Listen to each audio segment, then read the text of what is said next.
Hey guys, আসসালামু আলাইকুম। কেমন আছেন সবাই? আশা করি গাইস সবাই ভালো আছেন। তো গাইস, আজকের ভিডিওটিতে আমি আপনাদেরকে এরকমের একটি মিনি আইপিএস বানিয়ে দেখাবো। তো আজকের ভিডিও আপনারা না টেনে পুরো ভিডিওটি দেখতে থাকুন।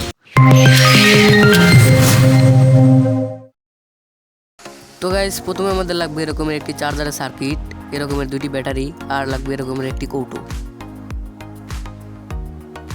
আমাদের লাগবে এরকমের একটি পাওয়ার কর্ড। আমরা এই পাওয়ার কর্ডটাকে এই সার্কিটের দুই প্রান্তের সাথে দুটি লাগিয়ে দেব।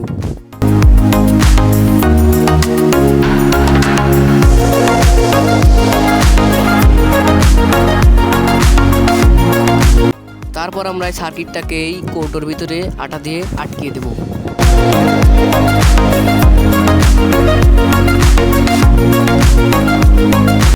তারপর আমরা সার্কিটের কালো তার আর ব্যাটারি কালো তারটাকে একসাথে লাগিয়ে দেব, আর তারপরে লাল তার আর লাল তারটাকে একসাথে করে লাগিয়ে দেব। তো গাইস, তারপর আমরা এই ব্যাটারির উপরে আটা দিয়ে এই কৌটোর ভিতরে আটকিয়ে দেব।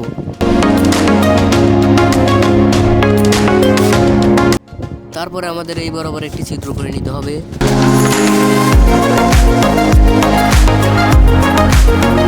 তারপর আমরা এই ফুটোর ভিতর দিয়ে একটি তার ঢুকিয়ে দেব।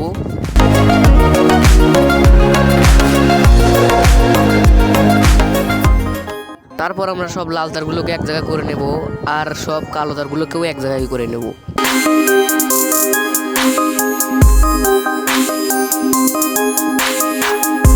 তো গাইস, তারপর আমরা এই সব জোড়াগুলোতে টেপ লাগিয়ে দেব।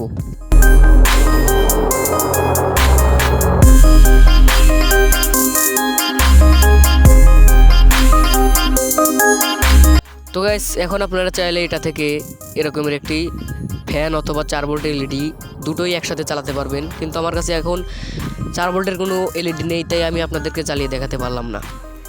আপনারা চাইলে কিন্তু ফ্যান এলইডি দুটোই একসাথে চালাতে পারবেন, যেহেতু এটাতে খুব ভালো দুইটি ব্যাটারি দেওয়া আছে। তো গাইস, আজকের ভিডিওটি এই পর্যন্তই। যদি ভিডিওটি ভালো লাগে তাহলে লাইক কমেন্ট শেয়ার করতে ভুলবেন না, আর আপনি যদি আমাদের চ্যানেলে নতুন হয়ে থাকেন তাহলে সাবস্ক্রাইব করে আমাদের চ্যানেলটির পাশে থাকবেন। দেখা হচ্ছে আগামী কোনো নতুন ভিডিওতে। ততক্ষণ পর্যন্ত ভালো থাকবেন, সুস্থ থাকবেন। আল্লাহ হাফেজ।